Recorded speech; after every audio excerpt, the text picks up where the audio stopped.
आक्रोश मराठी न्यूज, जनसामान्याचे हक्काचे व्यासपीठ। माढा मतदारसंघात मोठे राजकीय मनोमिलन, खासदार धैर्यशील मोहिते पाटील यांचा किरण साठे यांच्याकडून जाहीर नागरी सत्कार। अकलूज माढा लोकसभा मतदारसंघाच्या राजकारणात एक अत्यंत महत्त्वपूर्ण आणि सकारात्मक राजकीय घडामोड समोर आली आहे। महाराष्ट्र विकास सेना पार्टीचे राष्ट्रीय अध्यक्ष किरण साठे यांच्या पुढाकाराने राष्ट्रवादी काँग्रेस, शरदचंद्र पवार पक्षाचे खासदार धैर्यशील मोहिते पाटील यांच्या भव्य नागरी सत्कार समारंभाचे आयोजन अकलूज येथे करण्यात आले। महात्मा ज्योतिराव फुले, क्रांतिज्योती सावित्रीबाई फुले, संत तुकडोजी महाराज आणि प्रामुख्याने साहित्यरत्न लोकशाहीर डॉक्टर अण्णाभाऊ साठे यांना देशाचा सर्वोच्च भारतरत्न पुरस्कार बहाल करण्यात यावा, ही सामाजिक मागणी खासदार धैर्यशील मोहिते पाटील यांनी अत्यंत गांभीर्याने घेतली।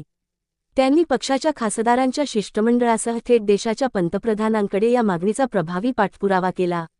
या योगदानाची दखल घेत किरण साठे व त्यांच्या पक्षाच्या वतीने जुना राजकीय विरोध बाजूला सारून हा जाहीर सत्कार केला। सामाजिक अस्मितेसाठी वैचारिक एकत्रीकरण। पूर्वीच्या निवडणुकांमधील राजकीय कटुता आणि मतभेद बाजूला ठेवून दोन्ही नेते एकाच मंचावर आले। या कार्यक्रमामुळे सोलापूर जिल्ह्याच्या राजकीय वर्तुळात नवा उत्साह निर्माण झाला आहे। कार्यक्रमाचे आयोजन महाराष्ट्र विकास सेना पार्टीचे प्रदेश सचिव अनिल साठे, संपर्क प्रमुख बाळासाहेब कांबळे, नेते बापूसाहेब वाघमारे, तालुका अध्यक्ष धनाजी पाटील, महिला सेना माळशिरस तालुका अध्यक्ष शोभाताई लवटे, युवा सेना जिल्हा संघटक साईराज अडगळे आणि युवा सेना तालुका अध्यक्ष आदित्य काकडे यांनी केले। कार्यक्रमाचे सूत्रसंचालन अनिता गायकवाड यांनी केले, तर आभार प्रदेश सचिव अनिल साठे यांनी मानले। या सोहळ्याला राष्ट्रवादी काँग्रेस शरदचंद्र पवार पक्षाचे अकलूज नगरपरिषद नगरसेवक सचिन देशमुख, मोहसिन शेख, नाशिक सोनवणे, सौ.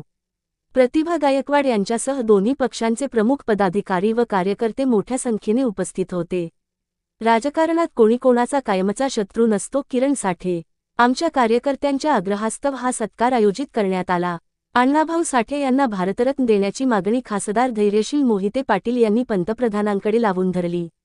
एका चांगल्या सामाजिक कामासाठी आम्ही एकत्र आलो आहोत। राजकारणात कायमचा शत्रू किंवा मित्र नसतो, कटुता एका मंचावर आल्यावर संपून जाते, असे प्रतिपादन महाराष्ट्र विकास सेना पार्टीचे पक्षप्रमुख किरण साठे यांनी केले। आक्रोश मराठी न्यूजसाठी